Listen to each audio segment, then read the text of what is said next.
बिस्मिल्लाहिर्रहमानिर्रहीम। अस्सलाम वालेकुम। मैं हूँ इरम ज़हरा और आप देख रहे हैं इरम ज़हरा यूट्यूब चैनल। तो आज बना रही हूँ मौसम बरसात के लिए बहुत ही मज़ेदार से कुरकुरे से पकोड़े। मौसम बरसात का महीना चल रहा है और पकोड़े तो लाजमी होते हैं हर घर में। तो आज मैं बना रही हूँ पकोड़ों की रेसिपी, बहुत ही मज़ेदार सी है। बाहर से ये जितने कुरकुरे होंगे अंदर से ये उतने ही जूसी होंगे।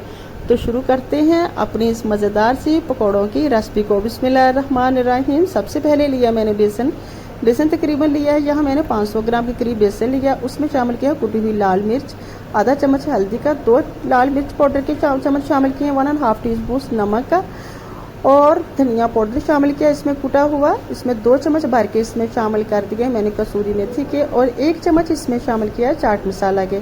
सभी चीज़ों को, इंग्रेडिएंट्स को मैं अच्छी तरह से चम्मच की मदद से मिक्स करने के बाद इसमें शामिल करूंगी मसाले।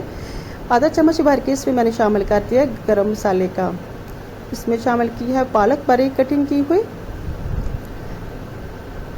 अब मैं इसमें शामिल करूंगी बारीक कटिंग किए हुए आलू की शेप मैंने बहुत बारीक रखी हुई है, जैसे कि ऑमलेट में शामिल किए जाते हैं। अब मैं इसमें शामिल करूंगी पकोड़ों को और ज़्यादा मज़ेदार बनाने के लिए प्याज से पकोड़े बहुत ज़्यादा नरम होते हैं, सो आप प्याज का लाजमी इस्तेमाल किया करें।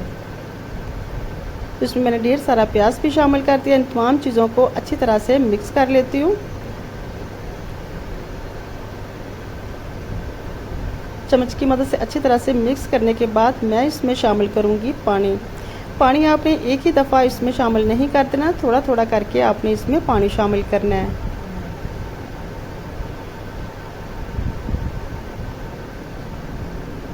तो मैं हाथ की मदद से इसे अच्छी तरह से मिक्स कर लेती हूँ।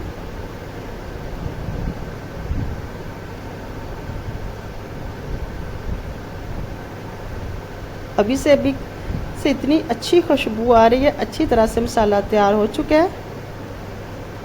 ऑयल को मैंने पहले से ही गर्म होने के लिए रख दिया है। ऐसे जब आपने मसाला तैयार कर रहे हैं तो इसे 10 से 15 मिनट के लिए पड़ा रहने दें, ताकि बेसन जो है फूल जाता है और फिर इससे पकौड़े बहुत ज़्यादा नरम और जूसी तैयार होते हैं। तो घी को मैंने पहले से ही गर्म कर लिया था, ऑयल को। अब मैं इसमें शामिल कर दूंगी पकोड़े। जब भी ऑयल को आप गर्म करने के लिए रखिए, उसकी जो फ्लेम है चूल्हे की वो फुल रखा करें, क्योंकि जब हम इसमें शामिल करते हैं पकोड़े तो वो पकोड़े ठंडा होने की वजह से घी की जो दर्जा हरारत है वो कम हो जाता है।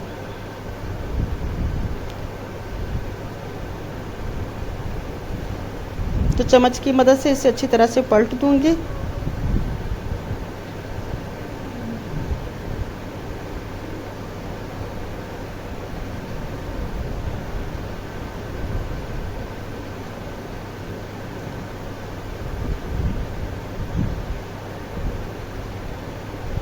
ज़रूर ट्राई कीजिएगा, बहुत ही मज़ेदार से ये पकोड़े तैयार हो रहे हैं और यकीन करिए खुशबू तो इतनी लाजवाब है ना।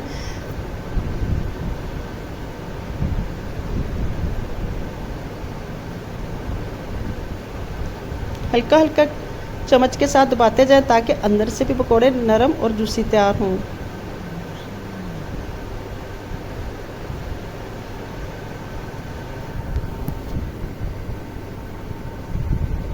तो सभी पकौड़े तकरीबन तैयार हो चुके हैं। अब मैं इसे निकाल लूँगी।